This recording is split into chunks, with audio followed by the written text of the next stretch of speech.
We're in Puerto Rico with Honda's newly redesigned 2025 Honda Passport. I'm gonna take you some curvy coastal roads here in a little bit, test out what its handling is like on-road. I took it off-road yesterday, was very impressed, so make sure to watch my off-road driving impressions here of the new Passport. This is the TrailSport model. The TrailSport has these amber DRLs, where the RTL, the base model, has white daytime running lights, all right? The Passport TrailSport comes in two different variants. There's an Elite, which has more features. I'll tell you once we get on the inside of this vehicle what kind of features you'll be missing if you get the base TrailSport, which this model is. But all TrailSports do have the fog lights. They have the recovery points down there. Very, very sturdy. The Passport badging on the front bumper here with the TrailSport badge, I think it looks incredibly sharp. I mean, most vehicles will look pretty good right on the beach here, all right? All of your TrailSports are gonna have 18-inch wheels with a recessed air valve here, so you're not gonna knock that off on the trail. General grabber 31-inch tires. These tires are also wider than the tires you'll get on the base RTL grade. All right, we got the roof rack on here. That's also standard on the TrailSport. Oh, you guys might wanna see the rear lights. The rear lights were kind of cool.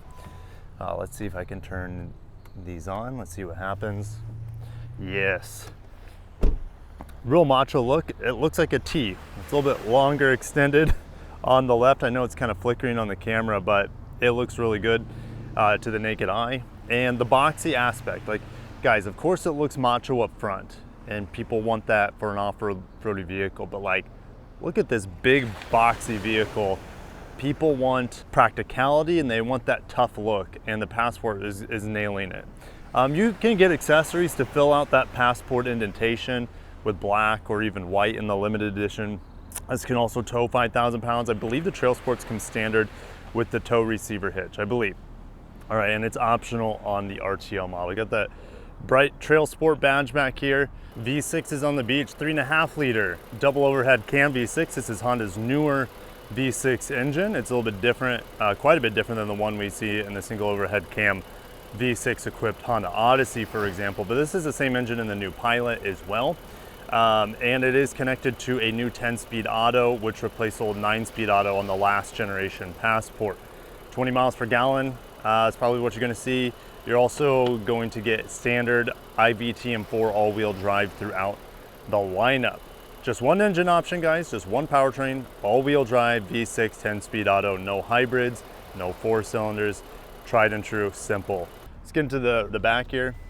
Lots of accessories. You can put a huge spare tire, full-size spare tire that mounts right here.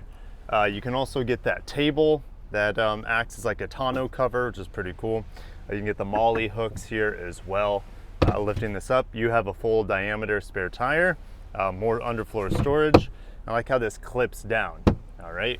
So it's not gonna be rattling around or moving while you're pushing this thing off-road or on-road. All right, you can fold down the seats 60-40.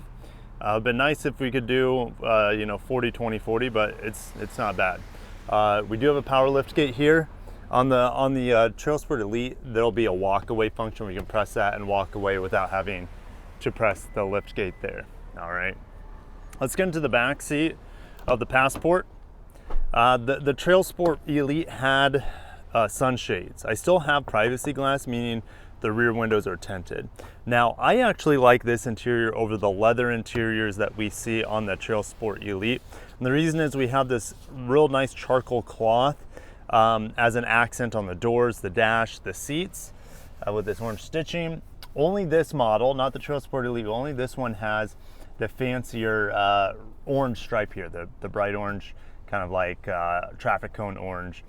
TrailSport color. All right, so see, these fold down pretty easy, and it's a flat floor as well, so you could absolutely sleep in this thing. There's tons of cargo, there's tons of length to it if you want to take it camping or something like that. Now, you can't recline these seats. I found out yesterday you can't recline them. There's just one setting.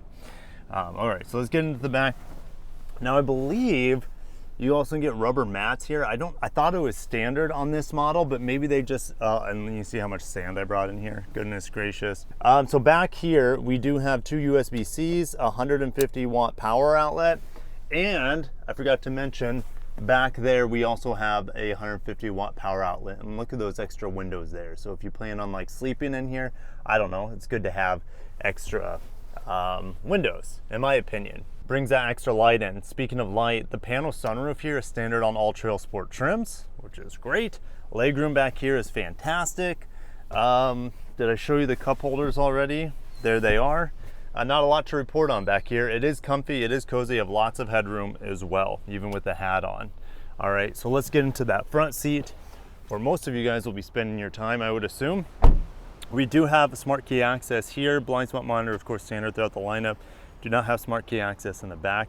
And I also like the matte wheel arches here and the matte plastic finishing at the bottom of the door. I'm not going to be worried too much about scuffing that up compared to like a glossy trim, for example. And Honda, I forgot to mention this, Honda also made this kind of like a very durable material. They didn't make it glossy, which could be prone to scratches if you were to tie things up on a roof like a surfboard or a paddleboard or something like that. And yes, we do have big skid plates underneath here. One underneath the transmission, one underneath the fuel tank, but I believe there's a third skid plate accessory that you can install. All right, memory seats here on the TrailSport models. We do have folding mirrors, heck yes. And there's that nice cloth piece. Now, what about the windows? Are they auto down? It is auto up and auto down. That's not the most common thing nowadays, all right? So lots of storage cubbies here on the door. Do have lumbar control, the TrailSport embossed on the headrest. Again, all that cool orange adornment here. The cloth with the synthetic leather. All right, so let's go and sit on the inside. Now, it is well equipped in here, the TrailSport being a mid-grade, but it doesn't have some of the features that the TrailSport Elite. TrailSport Elite will have the same steering wheel, but it has a heated function to it. There's also ventilated seats up front in the TrailSport Elite, and this model does not have the 360 camera, although it does have the parking sensors on the outside. Let me just double check. Yep, there they are. So you still have the parking sensors, which for me, that kind of can replace a 360 camera, unless you're doing a lot of trail. If you are taking these TrailSports off-road, having that camera is really handy, as I found out yesterday when I was taking this thing through the jungles and the mountains here in Puerto Rico. All right, door slam, pretty good. And I have a lot of room. I feel very spacious in here. And this is a cloth dash that I absolutely adore with the orange stitching. You can only get this on the mid-grade TrailSport. This is not available, this cloth accent interior is not available on the TrailSport Elite or the RTL. All right, so I love this, really appreciate it. Tiny volume knob, but it gets the job done. Passport right here, and there's a shelf. I can play with my Android Auto. Okay, so pretty cool.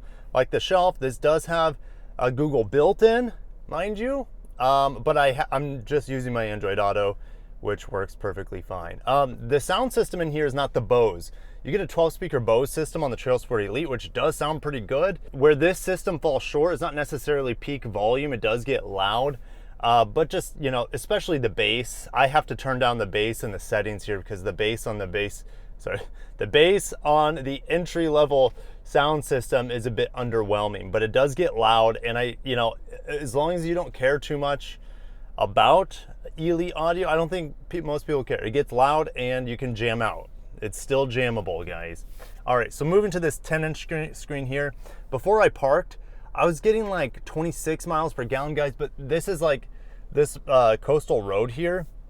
It's only about like 35 miles an hour. All right, so that's not realistic. Realistic is probably around 20 miles per gallon combined. And we do have some other options here. I mean, my music will pull up over here if it's on, for example.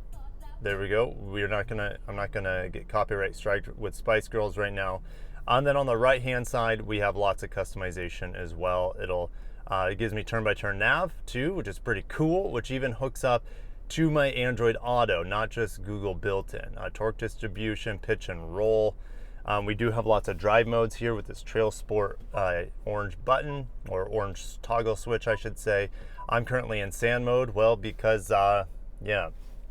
The climate control functionality is super easy in here. Honda's got the best in the like auto industry, or one of the best. It feels real nice, the clickiness, listen. Good clickiness, good tactile, good auditory feedback. Illumination's great on it. Fan speeds, just crank up or down, crank up or down. Like, I mean, what else could I ask for? It's a perfect harmony between climate control and passengers. A couple USB-Cs, been charging my phone while it's projecting onto the screen. You also have accessory power here. Push button gear select, not the most macho thing, but it's functional and it frees up some space here. Armrest is great. Again, more cloth here. Couple of really big cup holders. We do have auto brake hold and downhill ascent control, downhill descent control. So make sure to watch my off-road impressions where I use that in fullness. Big bin in here. There is no light, but there is a rubber mat at the bottom. So that's cool. Here's our little, navigation sheet. Honda with the Puerto Rican flag. I'll go and put some B-roll of the shuttles we've been using, like a Ford Transit and a Mercedes Sprinter, and they both had the Honda badges on the side for the event, which I got a kick out of. The topographical rubber mat in here so things won't be sliding around. And then you have one down here too. Now, I was pushing the vehicle pretty hard in the twisty zone. I will do it again. I mean, the traffic's getting pretty crazy right now, so I don't know. Maybe that way, we'll figure it out.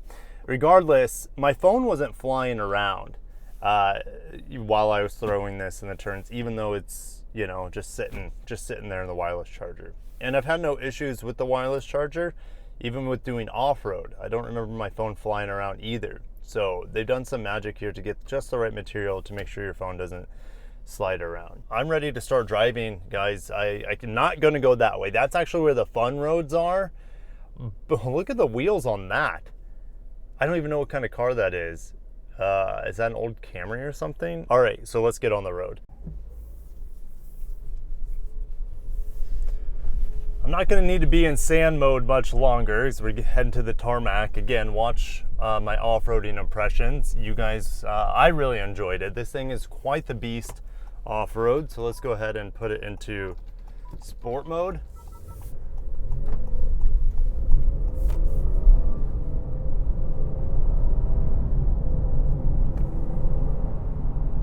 Take a defrost off.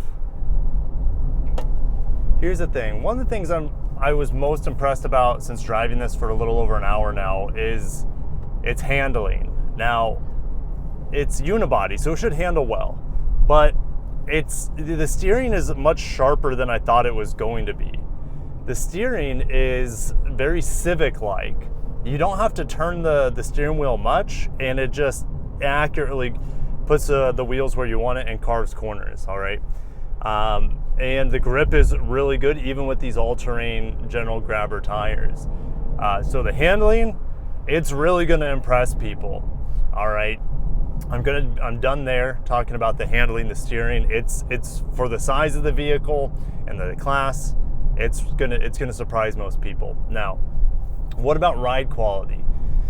Well, this is where I'm not sure quite yet. The ride quality, sometimes it's pretty soft and breezy and, feels a little bit like a luxury car. But sometimes when you hit like a small pothole, it really can upset the chassis in the car here. All right. It is, I would say, on a little bit on the firmer end, but that could just be due to these general grabber tires, which most of these models, all the TrailSport models have these general grabber tires. And at least from my perspective, they're not too loud, all right? But they are fairly firm tires, all right? So if ride quality on road is all you care about and you're never gonna be taking off-road, maybe get the RTL or swap these general grabbers out, all right? But I like the tires. They're just a little bit on the firm side, seemingly. Wait till I have this for review at home, and then I'll be able to probably tell you a little bit more about the ride quality. Now, the roads here are pretty good, but like I said, every once in a while you'll be like, wow, that was awfully harsh on the vehicle. Okay, we got this cool bridge over here over the Rio Grande. So let's go ahead and pedal down.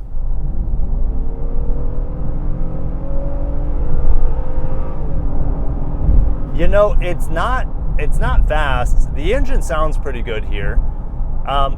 It is fairly loud. All right, the engine is fairly loud. Is it as loud as I remember in the Pilot? Actually, it might be a little bit quieter than it was in the Pilot, but it's still pretty loud. Only when you push it to the max. Otherwise, brakes, brake test. Brakes are great. Behind this ridgeline, wasn't expecting a red light here. The brakes are fantastic. Very predictable, linear, and have good bite. So what more could you want? No issues with the brakes. Honda typically has really, really solid brake pedals here. Here we go. Through some water. And I'm glad I went through that water because it reminds me of something else. And you do hear a lot from the bottom of the car, okay? You don't get a lot of vibration and harshness other than hitting potholes from time to time, and you do feel it, but most of the time it's very smooth. Now, you do hear a lot in this vehicle. Now, the TrailSport Elite that I was in yesterday has acoustic glass, which makes it a little bit quieter. You're not going to hear the cars passing. I was hearing the birds chirping quite a lot on my way up to this area this morning. So, like, it's not a luxury experience. It's nowhere close to as quiet as the Odyssey, for example, that I drive back home. The Odyssey is a true luxury car, ultra smooth ride, but it is still fun to drive. It has quick steering. This feels like I'm sitting up a little bit higher than the Odyssey, but the ride here is definitely firmer compared to the Odyssey, all right, which is on Honda's large platform. Now, this is on a new iteration of Honda's large platform. And I just saw the turn indicators here reflect off the ridgeline in front of me, which is pretty cool because the whole amber daytime running light blinks in and out. So the turn signals are pretty cool. Okay, so back to the loudness. Okay, the engine's quiet unless you're pushing it to the max. The 10-speed auto has been fantastic. No hiccups, no weird stalls, nothing bizarre, just butter smooth so far. Oh, I also did hit a rock earlier. Of course I didn't see it, but it didn't hit the windshield. It actually hit the skid plates underneath, and it made a really loud pinging noise. So you are going to hear some things come up from the bottom of the vehicle from time to time. When I was off-roading, it didn't bother me. In fact, when I was off-roading, I'm going to get out of sport mode because it's holding the revs a little bit too high. But off-roading in the TrailSport Elite, which other than the acoustic front windows on that vehicle, I don't think it has any additional like sound deadening. All right, so as long as you're trolling this engine around and not pushing it hard, the vehicle is very quiet. Like I said, I'm trying to figure out the visor situation here. I apologize. And then off-road, I didn't notice any underbody loudness. However, I was just creeping through the trails at like 2 to 7 miles an hour. All right, you're not going to hear a lot underneath the vehicle. All right, and it's dirt, which doesn't reflect as much noise as pavement, for example. So anyways, off-roading, it was very luxurious. On-road, it's more sporty. It's just really bizarre how this vehicle has two different characteristics. Off-road, it's kind of a luxury, quiet, smooth off-roader, and on-road, it's still smooth, still quiet. It's just a little bit more on the sporty end, which is fine with me because I like fun to drive crossovers, and this V6 is peppy. It's fun, and I would take it over pretty much any four-cylinder just from the sound and the smoothness of it. All right. Do I want to compare this to the 4Runner? Do I? I might as well. I mean, a lot of you guys are like, well, there is no comparison because the 4Runner's body on frame, it's a real truck. Well, I'm going to compare it. In terms of practicality, this is more practical. There's so much more space in this vehicle, I feel like. In the back seats, especially for the passengers, there's more space in the front row. I like driving them both on road. I actually like driving the 4Runner a little bit more on road. It's that truck feel, that really solid feel. This feels like a really, really solid vehicle too. It feels more solid than the Pilot. And it feels like it's built really well. The 4Runner doesn't have good materials. This has much better materials. It is a much more luxurious vehicle when you're comparing it trim level to trim level. Like example, the 4Runner, the only one I would recommend because they're just too expensive now is the SR5. So this model, it's equipped, it's around $50,000. I think the SR5's around there too. I'll fact check myself if I need to. I would say both of them are very quiet, very well built. I would say this one handles a little bit better, but I'm not gonna say I actually have more fun driving the 4Runner than I do this. And maybe it's because it's that rear wheel drive shove that you get and you just sit up real high like a truck. And I know people really like that. Now, if you don't plan on customizing your off-road experience to the max with suspension changes and all that, this is gonna fit the bill for most people. It's just, you know, if you plan on doing extreme off-roading, get the 4Runner. And the SR5 is a blank canvas, so you can lift it, you can put massive tires on it. This thing's just ready to go out of the box. I mean, the 4Runner is too. It's gonna do great off-road, but the customization here is very limited since it's unibody. You can't lift it, you can't change out the suspension pieces like you can on a body on frame, all right, not nearly as easily. I like the peppiness of that 4-cylinder and the responsiveness of the 4-cylinder turbo in the 4Runner, but there's something about a V6 and it's quiet and it's smooth and it just doesn't feel frantic. The 4Runner kind of feels like a sport true SUV, like a sport truck. That engine has tons of torque and it just is begging you to push it. This engine is on island time. It'll go if you want it to, but most of the time it's just in the background, where that 4-cylinder is always making its presence known. All right, this engine only makes its presence known when that pedal's all the way down. I do have paddle shifters here too. I mean, I'm really capped at about 35 miles an hour here. So I will say this is probably gonna be fairly loud on the highway as well. Again, I have not tested it because I'm just in coastal Puerto Rico right now. And I wait for my highway impressions when I get back home, high-speed driving impressions. I think it's gonna be a little bit on the louder end. Where the 4Runner might have an edge, but I mean, I don't know. You guys probably aren't cross-shopping those two models, and if you are, get the one that you like the looks of best, or test drive them both, and just get the one that you like the feel of best, right? There's no right or wrong answer unless you're doing 99% of your driving on-road. This is probably a better vehicle than the 4Runner. If you're doing 50-50, I'd probably get the 4Runner. If you're doing 75-25, then it's almost a coin flip, all right? This is really good off-road. It's really smooth off-road. It's very capable.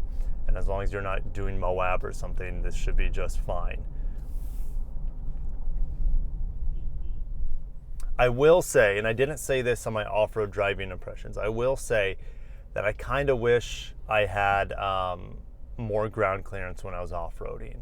You are limited here, and I was seemingly a bit, I was getting to the skid plates more often than I wanted to. All right, so, you know, but the compromise here is that it's oh, doggy, don't cross, okay. It's very civilized on-road, if not fun and sporty. And then off-road, it's kind of this luxury off-roader that the all-wheel drive system just kicks ass. So the new Passport is going to be the best-selling Passport ever. The looks of it are so cool. The functionality is cool. The vibes of it are fantastic.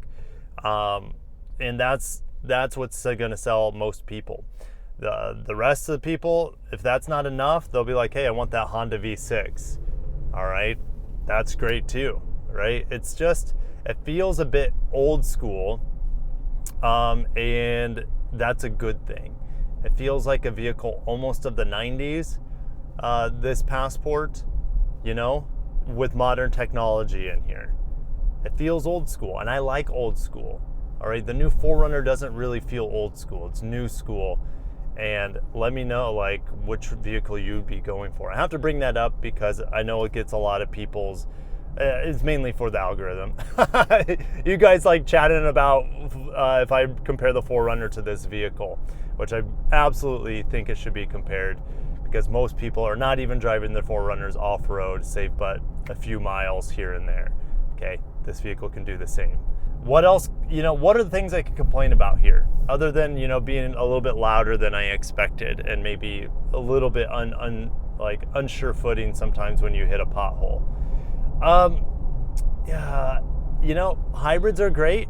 From what I heard, I was talking to Honda and I asked them, I'm like, hey, what are they saying about hybrids on this vehicle, the Passport? Because they are asking about hybrids on the Odyssey and the Pilot, of course. And they're like, yeah, well, we're not really seeing the demand yet and the cries yet from the dealers when it comes to a hybrid Passport. And I'm like, yeah, it's now. You're not going to see it, but I bet in the future. Like, that's the thing. This is 20 miles per gallon. Okay. If I can have a hybrid that gets 30 miles per gallon on this, 35 miles per gallon. This vehicle's too big, too heavy for Honda's 2-liter hybrid, so they would need to have probably a 2-liter turbo hybrid, something like that. V6 hybrid would be sick, the old Sport hybrid, but that thing's long gone. But imagine if they kept working on that V6 hybrid, where we would be today. 350 horsepower, 35 miles per gallon, true torque vectoring, with a tri-electric motor system similar to the NSX, but reversed. Anyways, the alternate reality of what could have been if Honda and Acura kept working on Sport hybrids. They would be, they're in a good position now, but imagine the position they would be in right now. They would be taking it to Toyota hard. But we don't live in a what-if world, and this vehicle is fantastic. I think it's going to fit a lot of people's needs. All right, just get that fuel economy out, give us a hybrid. I'm going to keep complaining to Honda until they give us a large platform hybrid. But all they're saying is, hey, we're looking into it. That's really all that they can say. All right, well, we're stuck at the gate. So it's a great way to end this as we roll into the hotel. I hate the word, but it is what it is, that lifestyle vehicle. This is a vehicle I'd want to be seen in. This is a vehicle I'd want to own and look at. Like, it makes me happy looking at it. I think it looks better than a 4Runner. Bring the 4Runner. I think it looks better than a 4Runner. I think the wheels are cool on this. The tires are cool. The headlights, even the fake hood scoop is cool. The boxiness is cool. Yeah, it's a really cool car. And when people are spending money nowadays, they want a quality product. They know they're going to get it from Honda. They want a reliable product. They're going to get it from Honda. They want a capable product. They're going to get it. And they want a cool looking vehicle. All right. Yeah, they've done it here. If only like the Accord got this sort of coolness. You guys know what I mean. The Civic's fine. CRV's fine. I got some big CRV news reveals for you guys in the coming weeks. So stay tuned for that. But I got to shut it down. Here, I'm signing out from the new Passport in Puerto Rico. Have a great day and peace.